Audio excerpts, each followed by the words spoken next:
we all know that politicians in America don't often agree on much, but tonight there is an emerging consensus on both sides of the aisle that we are locking up too many nonviolent criminals in this country.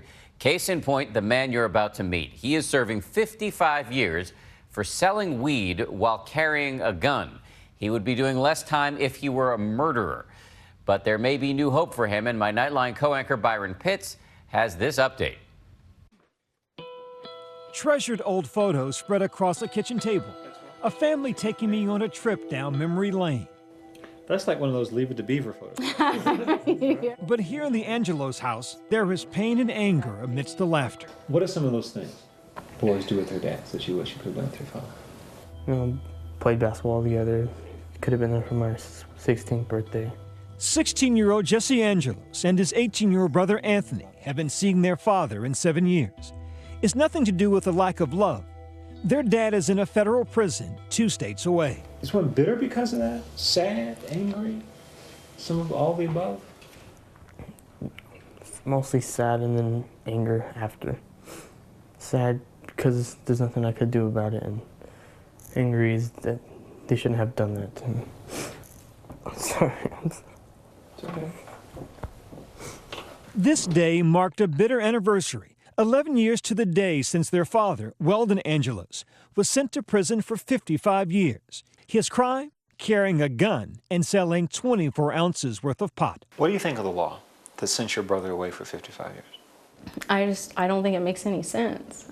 It's like pennies worth of marijuana. How could somebody be doing life for that? Since Congress created mandatory minimum sentences for drug-related crimes in the 1980s, the federal prison population has quadrupled in size, from 58,000 prisoners to more than 210,000. Many, like Weldon Angelos, are serving decades or more for nonviolent offenses. Salt Lake City, 2002. Weldon Angelos was a 22-year-old aspiring music producer and father of 2 young boys. He founded his own recording company, eventually collaborating with big names like Snoop Dogg. But Angelos also got involved with selling pot. The police caught wind. They set up 3 stings, buying about $1,000 worth of marijuana from Angelos. During the deals, police say Angelos had a gun in his possession, the critical detail that made this case so extreme. The case went to federal court. Angelos was convicted. Mindless is a good word. And under the law, Judge Paul Cassell was forced to do something that burdens him still. Do you ever think about him? Yeah, I do think about Angelos. I sometimes drive on the interstate by the prison where he's held, and I think that wasn't the right thing to do, and the system forced me to do it.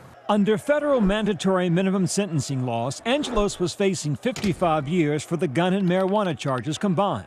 He was a first-time offender. Mandatory minimum is a sentence that says the judge has to impose a particular minimum number of years. It ties the judge's hands. But it was designed during the Reagan administration's war on drugs to send a message, right, to drug dealers, this won't be tolerated. So mandatory minimums can be used to send a message, but at some point the message gets lost. Paul Cassell has since retired from the bench to teach law, but says the Angelos case still weighs on him. The reason he agreed to speak with us about his ruling, something federal judges almost never do. If he had been an aircraft hijacker, he would have gotten 24 years in prison. If he'd been a terrorist, he would have gotten 20 years in prison. If he was a child rapist, he would have gotten 11 years in prison. And now I'm supposed to give him a 55-year sentence? I mean, that's just not right. What does the Angelos case and others say about the minimum sentencing laws in the country?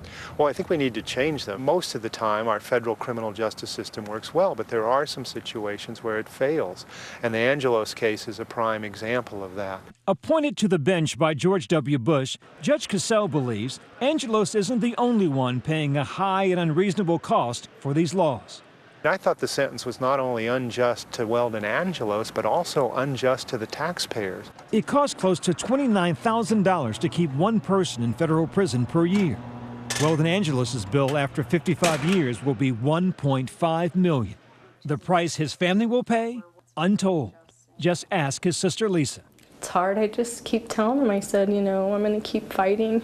I said, we won't stop at anything. She's made good on that promise, running petitions, filing appeals, even testifying before Congress. But Lisa knows only an order from President Obama can help set her brother free. Right now, our only hope that we have is a commutation from President Obama. That's a dream that may be closer to reality than ever before. This is costing taxpayers across America $80 billion a year. In July, Barack Obama became the first president to visit a federal prison, part of his aggressive new program to commute nonviolent offenders sentenced under harsh mandatory minimum laws.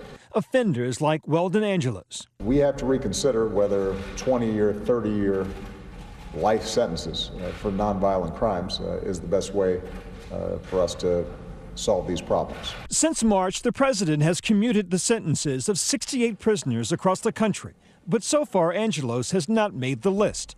Today he sent us an email saying he's both encouraged by and nervous about the clemency grants, hopeful his case will be next. For the Angelos family, a renewed sense of hope that there will soon be an end to phone calls like these. This call is from Weldon Angelos, an inmate at a federal prison. How are you doing today? I'm doing okay. Weldon Angelos is now 35 years old. Because I never thought in my lifetime that this could actually happen, especially in America. Phone calls his only link to his boys, now nearly men themselves. Everyone we've talked to, as I said, they feel like your sentence is just outrageous. The judge called it a crime that you're there. How does that make you feel? Do you get frustrated, angry? It's just difficult to understand it. I mean, I felt my sentence was definitely unnecessary, and that a 55-year sentence is not going to do anything more than a 5 or 10-year sentence would have done, except destroy my entire life. What parts of this experience have been hardest for you? The difficult is basically missing out on my son's lives. I was super close to my son, so not being able to be with them as they grow just kind of hits me the hardest. Say cheese. Beneath the teenage swagger, we discover two sensitive sons, wounded souls. Just watch as they watch this old family home movie. Hey, give me a kiss. Kiss right here. Kiss right here. Aww. The sound of their father's voice, both reassuring and heart-wrenching. I noticed both you guys perked up when you heard your dad's voice. What are you thinking? Just want to go back. Just want to go back.